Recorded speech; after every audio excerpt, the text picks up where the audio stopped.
మాటల యుద్ధంతో Telangana assembly దత్తరిల్లింది. Congress BRS నేతల మధ్య డైలాగ్ వార్ నడిచింది.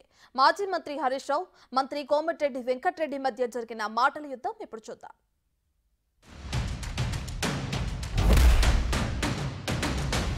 కోమటిరెడ్డి గారికి ఘాటుగా సమాధానం చెప్పగలుగుతా, కానీ నా బాధ ఏంటంటే ఇట్ విల్ డీవియేట్. ఆయనకేమో హాఫ్ నాలెడ్జ్. ఇప్పుడు ఆయన ఏం మాట్లాడిండు,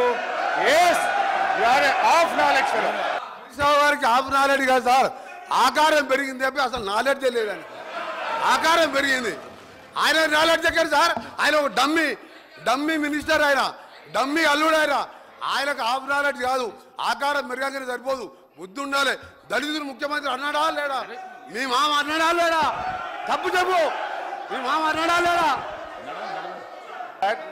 ఇదే కోమటిరెడ్డి వెంకటరెడ్డి గారు 50 కోట్లకు పిసిసి అధ్యక్ష పదవి కొనుక్కున్నాడు రేవంత్ రెడ్డి గారని ఈయనే చెప్పింది కదా సార్. మరి దాన్ని ఏమంటారు అధ్యక్ష? ఇదే కోమటిరెడ్డి వెంకటరెడ్డి గారు జిల్లా కలెక్టరేట్లు, సచివాలయాలు అద్భుతంగా కట్టిండు కేసీఆర్ గారని ఈయన గారే చాలా సార్లు మెచ్చుకున్నాడు అధ్యక్ష. ఇవాళ నేను ఎందుకు ఆ మాట అన్నంటే అధ్యక్ష, కోమటిరెడ్డి వెంకటరెడ్డి గారు మేము అగ్రికల్చర్కు 72,000 కోట్లు పెట్టామన్నాడు.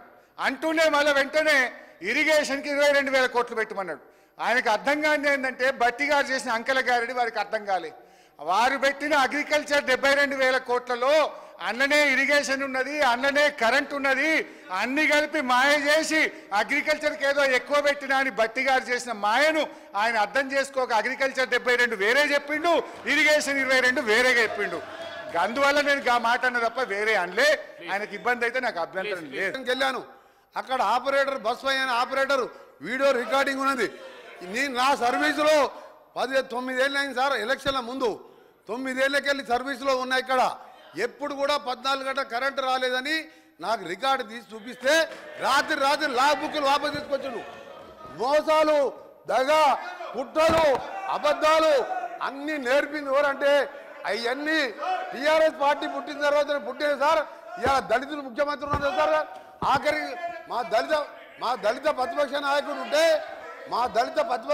ఉంటే చూసి ఓడవలేక 13 మంది శాసనసభ్యులని సంతలో పశువుల్లాగా కొని ప్రతిపక్ష హోదా లేకుండా చేసాడు. ఇవాళ హరీష్ రావు గారు మాట్లాడితే సార్, ఇవాళ దయ్యాలు వేదాలు వెళ్తున్నాయి. మొత్తం మోసం, దగ.